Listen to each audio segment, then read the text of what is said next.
Christophe Donzette, ça inquiète les marchés ce matin.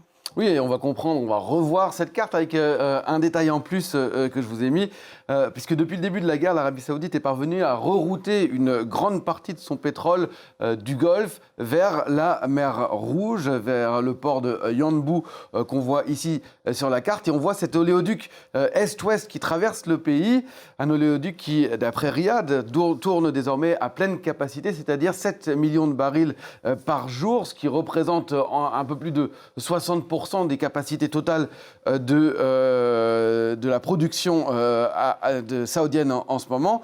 5 millions de barils sont destinés à l'exportation. Le problème, c'est que si les Houthis parviennent effectivement eux aussi à bloquer ce détroit de Bab el-Mandeb, eh bien, ce pétrole destiné en grande partie à l'Asie ne pourrait plus sortir et il devrait passer par le canal, ou bien il devrait passer par le canal de Suez, c'est-à-dire ensuite contourner toute l'Afrique. Résultat, eh bien, ce matin, on a vu à l'instant les cours du pétrole, ils sont repartis en forte hausse. Le Brent, c'est-à-dire le pétrole qu'on a ici en Europe, le pétrole européen, passe de nouveau au-dessus des 116 $ et il se rapproche de son record depuis le début de la guerre qui est de 120 $. Et puis le WTI, le brut américain, lui, dépasse de nouveau les 100 $ à 102 $ en ce moment. C'est un seuil symbolique, 100 $ que surveille de très près Donald Trump. À chaque fois qu'il est passé au-dessus, il a réussi à intervenir à travers une phrase et à faire rebaisser le cours. Le problème, c'est que ce matin, dans son interview au Financial Times dont parlait David tout à l'heure, eh bien, ça n'a, semble-t-il, pas fonctionné.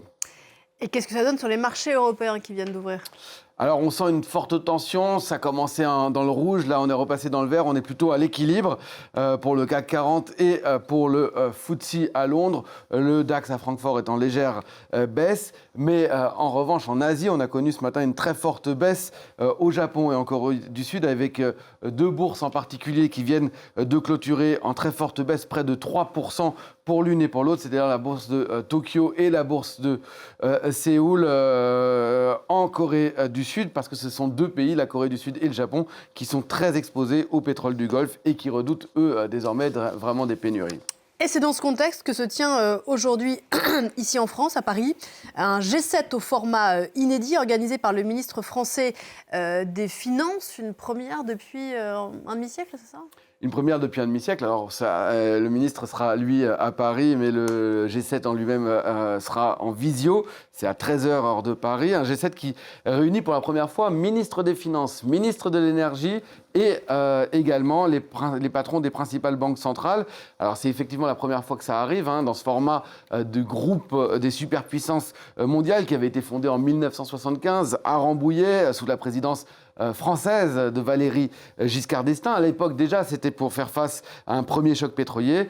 Le groupe, alors, comprenait 6 pays, pas encore 7, et c'était uniquement les chefs d'État qui s'étaient réunis à ce premier rendez-vous. Ensuite, on a eu des G7 finances, on a eu de manière un peu moins régulière, mais de temps en temps, des G7 énergie. Il y en a encore eu un il y a quelques jours. Mais l'idée, là, maintenant, c'est d'avoir une vraie coordination et changer d'échelle en réunissant tout ce monde, ministre des Finances, ministre des Énergies et patron des banques centrales.